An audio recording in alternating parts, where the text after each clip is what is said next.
Hi everyone! Today I want to share a few fractured fairy tales with you.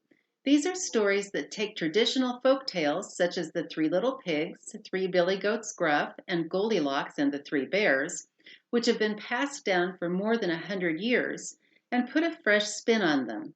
We could probably have a whole other conversation about the use of the number 3 in folk tales, but today we're going to look at some different versions of The Three Little Pigs and Little Red Riding Hood. These versions of The Three Little Pigs, retold and illustrated by Barry Moser and James Marshall, are fairly faithful retellings of the original folk tales with extra interest and humor added by the artwork. And as everyone knows, the villain in this story is the big bad wolf. So here you have James Marshall's idea of what the big bad wolf looks like.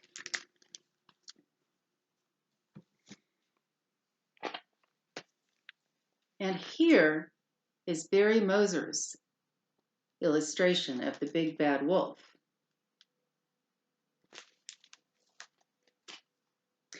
But what if this portrayal of the wolf is based on unfair species stereotyping? What if we're not getting the whole story? The Three Little Wolves and the Big Bad Pig, written by Eugene Trivizas and illustrated by Helen Oxenbury, gives us a different point of view with the tale of 3 adorable young wolves who are being terrorized by an evil pig.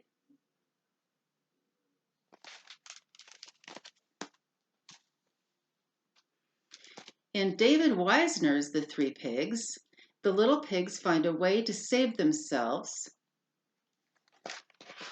by escaping into other stories.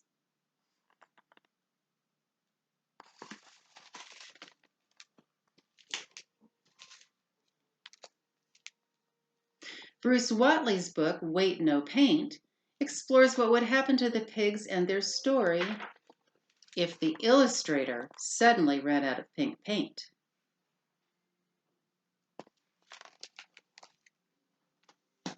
Many fairy tales and folk tales have beautiful artwork, and Little Red Riding Hood is no exception. This traditional retelling, illustrated by Gennady Spirin, is inspired by 17th century Dutch painters.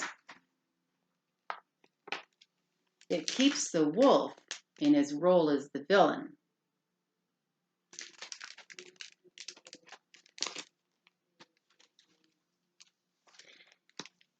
And this version, by Trina Schart Hyman, reminds me of painting and design from the arts and crafts period, and also features a very bad wolf. Cat lovers will really enjoy the fact that on every 2-page spread there is at least one cat.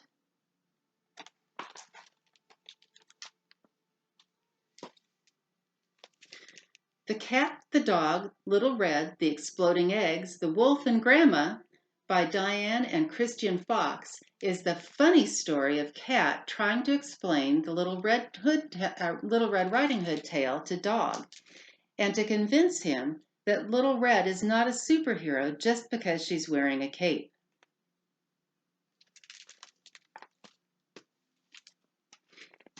In Betsy Red Hoodie, author Gail, Carson, Levine, and illustrator Scott Nash make Little Red a shepherd and the wolf her friend and fellow shepherd. In this version, the wolf is a good guy who does not eat grandmas.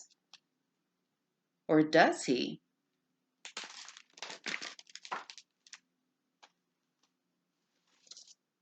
Because folk tales talk about common human fears and issues, there are surprisingly similar versions of the stories in many different countries. Lon Po Po, translated and illustrated by Ed Young, is the Chinese version of Red Riding Hood. In this story, it's the mother that leaves her 3 children home alone while she goes to visit the grandma. While she's away, the wolf comes to the door posing as the grandmother. When the children realize that Granny is really a wolf, they make a plan to outsmart him.